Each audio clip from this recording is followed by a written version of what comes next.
Trump's 80th birthday celebration is turning more disastrous. The Great American State Fair on the National Mall, which is supposed to coincide with the celebration, is falling apart as major stars and even some minor washed-up stars went running for the hills. Better still, the opposition is planning an even bigger humiliation for Trump and his cultist enablers on the very same day. We will get to that and more, but we have to first explore the tragic comedy travesty that is the Great American State Fair. Yesterday, 6 out of the 9 artists announced just days earlier for the Trump-affiliated Great American State Fair have now pulled out of the event. The latest to jump ship is aging rocker Bret Michaels of Poison, who said the atmosphere around the show had turned toxic. Mind you, this is a man who played for a band called Poison. But seriously, it seems a lot of legendary artists are dropping this thing faster than Don Jr. as a baby, because a lot of them weren't even aware of the political toxic and hyper-partisan nature of the event. For example, Morris Day and the Time. You know, this guy, he's legendary. He played with Prince. You shouldn't have to Google him. But this guy, Morris Day, sent this out on Facebook. Morris Day posted that he wasn't even aware of this booking and responded by saying, contrary to the rumor, Morris Day and the Time will not be at the Great American State Fair. It wasn't just legendary Morris Day. Like, another pretty cool and memorable act from back in the day was like, nah, this crazy cracker fest is not for me. Rapper Young MC put out the following statement in his desire to have nothing to do with this event on Trump's birthday. He writes, I would like to talk to you and clear the air. I will not be performing at the Great American State Fair on June 25th.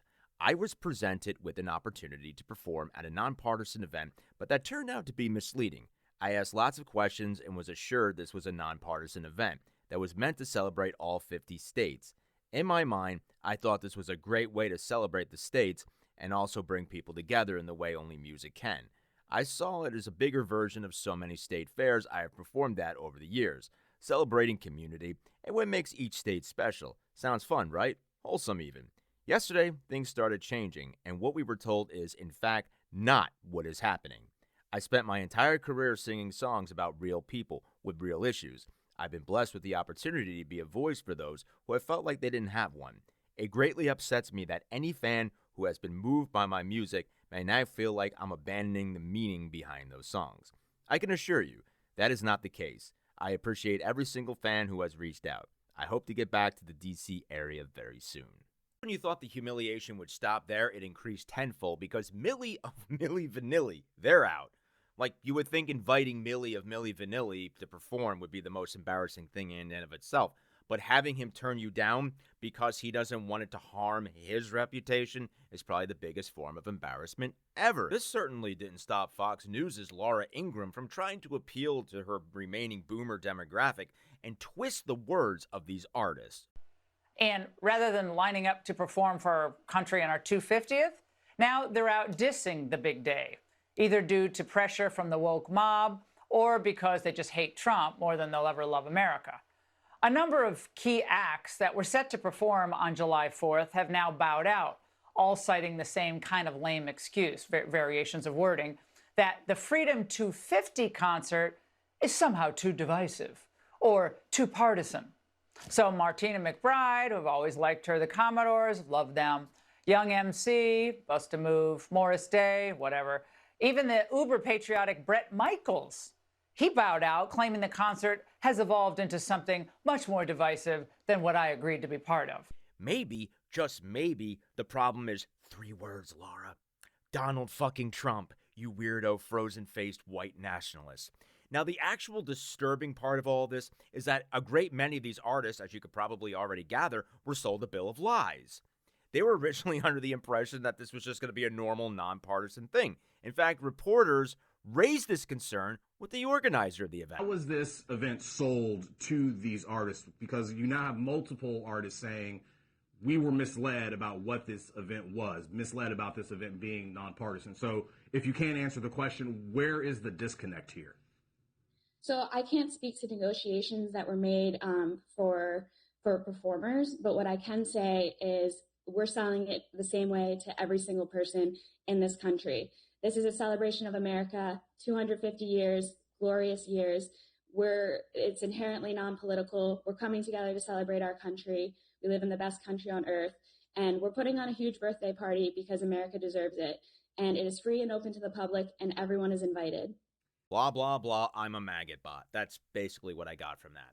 Now, it probably makes sense for artists who haven't had work in a while to, want to take on an event if they're under the impression that it's going to be nonpartisan and normal, but everything with this maggot freak show is about the cult and a complete and utter lack of political normalcy.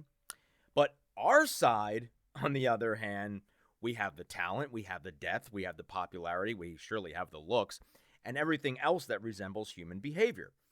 And this might explain why our side, the resistance, is planning a massive protest on the day of this pathetic, decidedly anti-American narcissistic fest. That is another King's rally, but just not another No Kings rally. It will feature A-list entertainment for patriotism. A 90-minute concert in New York has been planned to headline the event. The Rise Up Sing Out concert is set to take place at the Town Hall in Midtown Manhattan and is scheduled to feature performances and appearances by singers and such A-listers as Bette Midler. More and more A-list artists are expected to sign on. The No Kings rallies had unprecedented turnout against Trump's dictatorial and un-American policies, a record turnout of over 8 million people across 3,300 locations nationwide. I would know because I was playing Elon Musk at one of the events. And if you thought those turnouts were unprecedented and huge, wait until you see what's going to happen this year at Trump's birthday.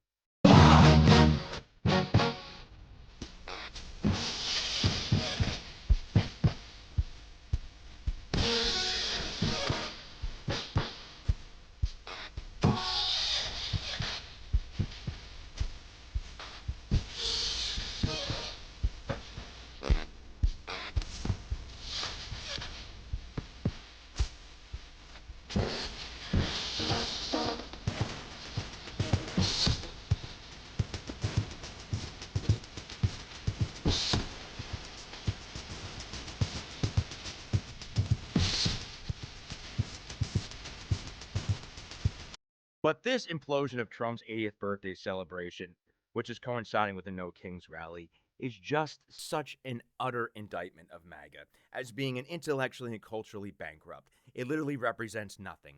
They have no talent. They have no art. They have no science. They have no academics. They have no emotion, insight, or wit.